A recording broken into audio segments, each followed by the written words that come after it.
When it comes to finances, women often lag behind men. As many as 9 out of 10 women will be solely responsible for their finances at some point in their lives. But why are so many women afraid to talk about money? Joining us to talk about this is financial strategist Bola Onada Sokunbi of CoverGirl Finance. Bola, thanks for joining us. Thank you so much for having me. First of all, what was your motivation for starting CoverGirl Finance? Well, growing up, I've always had a sort of financial savvy background from my parents. My father would always tell me penny wise, pound foolish. And at some point during his career, he had to retire about 15 years earlier than expected, which in the grand scheme of someone's retirement plan is a huge deal.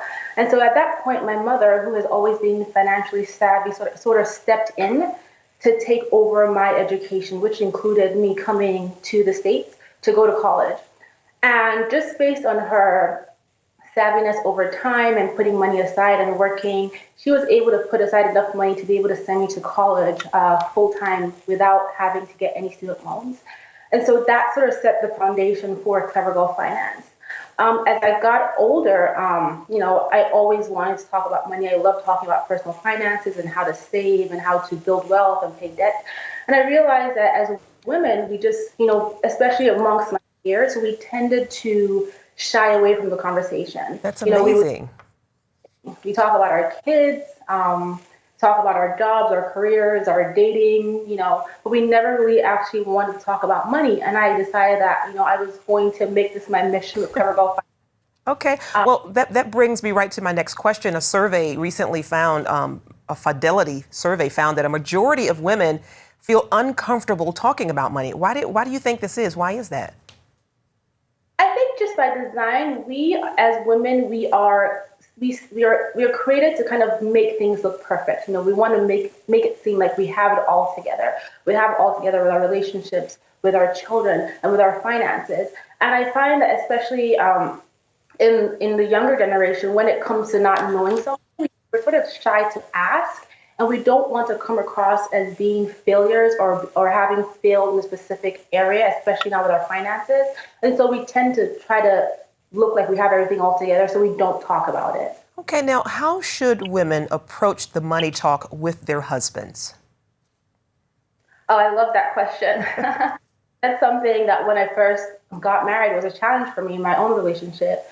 And, my first recommendation is communication is key. And you have to understand that your partner he's your team member, he's your team player, and both of you together, you are building, your futures together. And so communication is key, which means, you try to find the best time to have the conversation about money. You don't make it a fight. It's not a battle. It's you guys collaborating together. It's sitting down, over a nice dinner or over, after you watch one of your favorite movies and having a conversation about what are our goals about our money? What are our dreams? What are our plans? Where do we see ourselves as a couple in the next 5 years? And starting the conversation from there. And also keep in mind that you can't have your entire money conversation in one day. Build it up over time with little questions here and there, and then work together to create your financial plan for your family. Do you see that most wives, most women who are married, make the mistake of being too dependent upon the husband to take care of all of the financial matters in the household? I actually do see that, and I think that's just because of the traditional perspective, where the man is the head of the household and he manages the finances and the woman takes care of the home. But now things have changed. Women are working more, they're more out of the house. A lot of women are even breadwinners.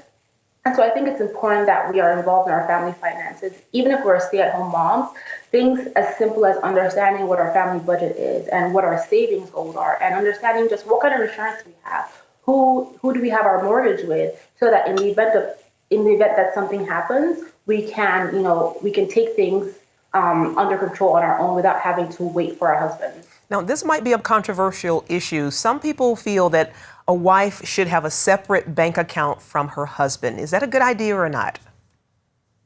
When it comes to finances in marriage, I think it's important that you have joint finances. Like I mentioned earlier, you're a team. You're building your futures together.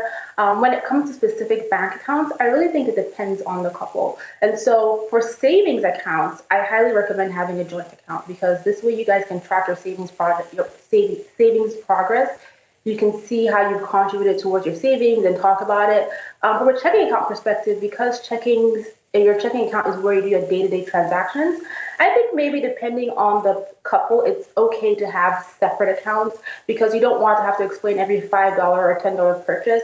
But at the same time, there has to be transparency. You're not hiding anything from your spouse. And if you guys need to talk about your account balances or your account transactions in your separate accounts, then you should be more than comfortable to be able to do so. Okay, now, Bola, what are the three most important things you tell a woman, single or married, to do with her money? Number one, pay yourself first and plan for your retirement. This is so important. A lot of us think that retirement is so far away, but time flies by so quickly. And it's super important that as women, whether we're single, married, whatever our status is, that we have a retirement plan. Number two is create an emergency fund. And this should be, if you are single, a minimum of 6 months. If you're married and your spouse is also working, a minimum of 3 months of expenses in an account where you don't touch. In the event that something happens, a car breaks down or water heater breaks, you have money to fall back on without having to use credit. And number three, I highly recommend that women have a plan to pay off their debt, credit card debt or student loan debt, and they create a solid plan around that debt, understand what their interest rates are, and plan to pay that off as quickly as possible. Excellent advice. And what about young girls and teenagers? It's never too early to start saving, right?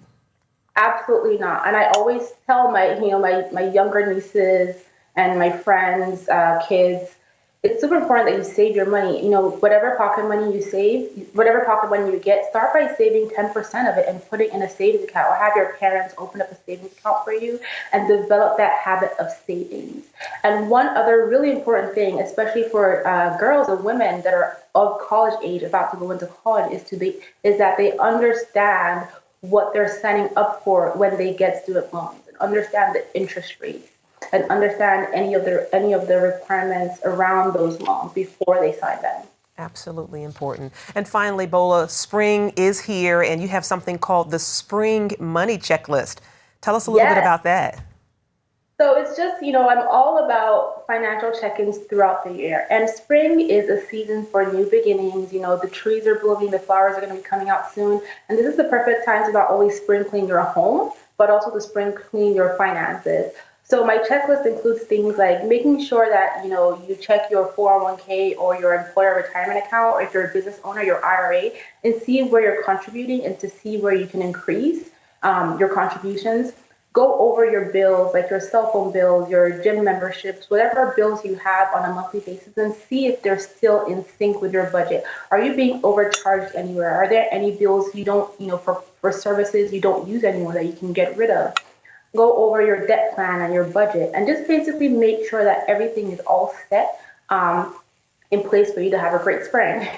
Excellent. I said last question, but truly, this is the last question. I feel that young women who are watching, if a woman is dating a guy, what signs should she look for that he is a good financial person to be involved with? What are his goals? You have to have that conversation. What are your goals? Where do you see yourself in 5 years? What are your ambitions? What kind of life do you want to have with your family? It's not necessarily talking about how much money do you make, but kind of see where their mindset is. How do they feel about debt, about credit card debt? If they have student loans, what are they doing to pay it off? Do they have any debt? And just having those conversations to understand where that person's mind is to determine if they're the right person you should be with from a financial perspective. Excellent. Bola Sokunbi, thank you so much for your time and for being with us today. We appreciate it.